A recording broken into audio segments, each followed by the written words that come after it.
Hello बच्चों, कैसे हैं आप सब लोग। आशा करती हूँ आप लोग बिल्कुल ठीक होंगे और मैं भी बिल्कुल ठीक हूँ। मैं हूँ आपके हिंदी व्याकरण की अध्यापिका। आज पढ़ेंगे हम पाठ नंबर 23 जिसका नाम है अनुच्छेद लेखन यानी पैराग्राफ राइटिंग। तो आइए बच्चों पढ़ना शुरू करते हैं। अनुच्छेद लिखते समय स्मरणीय बातें। शब्द सीमा का ध्यान रखें। पूरे अनुच्छेद में एक रूपता होनी चाहिए। अनुच्छेद लेखन से विषय की पूर्ण जानकारी होनी चाहिए। सरल, संक्षिप्त, अर्थपूर्ण और प्रभाव उत्पादक भाषा का प्रयोग करें। वाक्यों का परस्पर संबंध होना चाहिए। विचारों में क्रमबद्धता होनी चाहिए। व्यर्थ के उदाहरणों से बचना चाहिए। भाषा की शुद्धता और शब्दों के उपयुक्त चयन पर ध्यान रखना चाहिए। अनुच्छेद लेखन एक कला है। किसी विषय पर अपने विचारों या भावों को कम शब्दों में प्रकट करना अनुच्छेद लेखन कहलाता है। अनुच्छेद निबंध का ही लघु रूप होता है। यह आकार में संक्षिप्त होता है परंतु अपने आप में पूर्ण होता है। नीचे अनुच्छेद लेखन के कुछ उदाहरण दिए जा रहे हैं, इन्हें पढ़िए एवं समझिए। पहला, भारत की संस्कृति।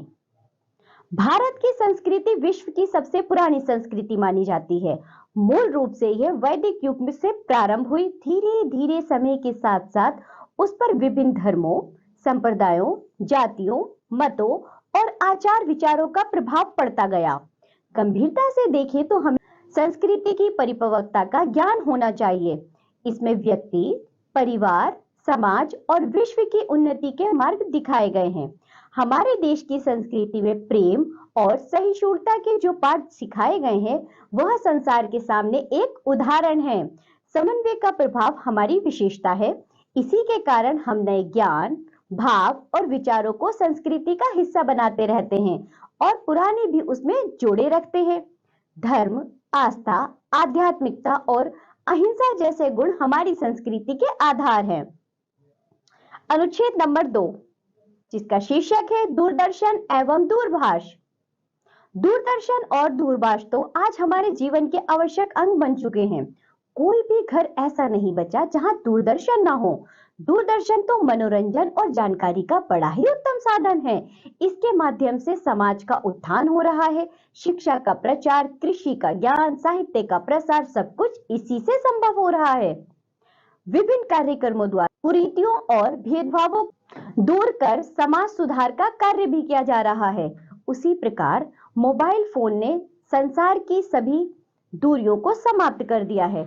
मोबाइल के द्वारा बातचीत, संगीत सुनना, फोटो खींचना, इंटरनेट चलाना और डाटा एकत्र करने जैसे अनेक महत्वपूर्ण कार्य किए जाते हैं। ये दोनों ही साधन वरदान हैं यदि उनका अनुचित प्रयोग ना किया जाए तो। तीसरा अनुच्छेद जिसका शीर्षक है बाल दिवस। 14 नवंबर को हमारे देश के प्रथम प्रधानमंत्री स्वर्गीय पंडित श्री जवाहरलाल नेहरू जी का जन्मदिन होता है। नेहरू जी स्वतंत्र भारत के महान और सर्वप्रिय नेता थे। उनका जीवन एक आदर्श था। देश के प्रति समर्पित, बच्चों के प्रति समर्पित, विश्व बंधुत्व का स्वप्न सजाने वाले एक अद्वितीय व्यक्तित्व के स्वामी। शेरवानी और पजामा, शेरवानी पर सजा एक लाल गुलाब का फूल, कश्मीरी गौरवपूर्ण सुदर्शन मोहक चेहरा। उन्हें बच्चों से बहुत प्यार था, इसलिए बच्चे उन्हें प्यार से चाचा नेहरू कहते हैं। इसलिए उनका जन्मदिन पूरे भारत में बाल दिवस के रूप में बड़े ही उत्साह से मनाया जाता है। इस दिन विद्यालयों में बच्चों के लिए विशेष सांस्कृतिक कार्यक्रम होते हैं। स्थान स्थान पर बाल मेले लगते हैं। बच्चे बड़े चाव से इनमें भाग लेते हैं। इस दिन स्कूलों में फल तथा मिठाइयां बांटी जाती हैं। छोटे छोटे बच्चों के फैंसी ड्रेस शो तो मन को मोह लेते हैं। इस दिन भारत के भावी नागरिकों का उत्साह देखते ही बनता है। अनुच्छेद नंबर 4 जिसका शीर्षक है कॉमनवेल्थ गेम्स। दिल्ली में 2010 में होने वाले कॉमनवेल्थ गेम्स ने दिल्ली को बहुत कुछ दिया है। उनमें दो प्रमुख है, सीलिंग और ऊंचे ऊंचे फ्लाईओवर। ऊंचे ऊंचे फ्लाईओवर ने दिल्ली की सुंदरता में चार चांद लगा दिए हैं।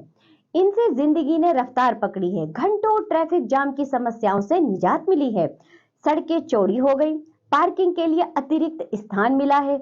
इससे अनेक लोगों को बहुत नुकसान भी उठाना पड़ा है। छोटे छोटे दुकानदारों की दुकानें बंद करवा दी गई हैं, जिनसे उनका रोजी रोटी का सहारा छिन गया।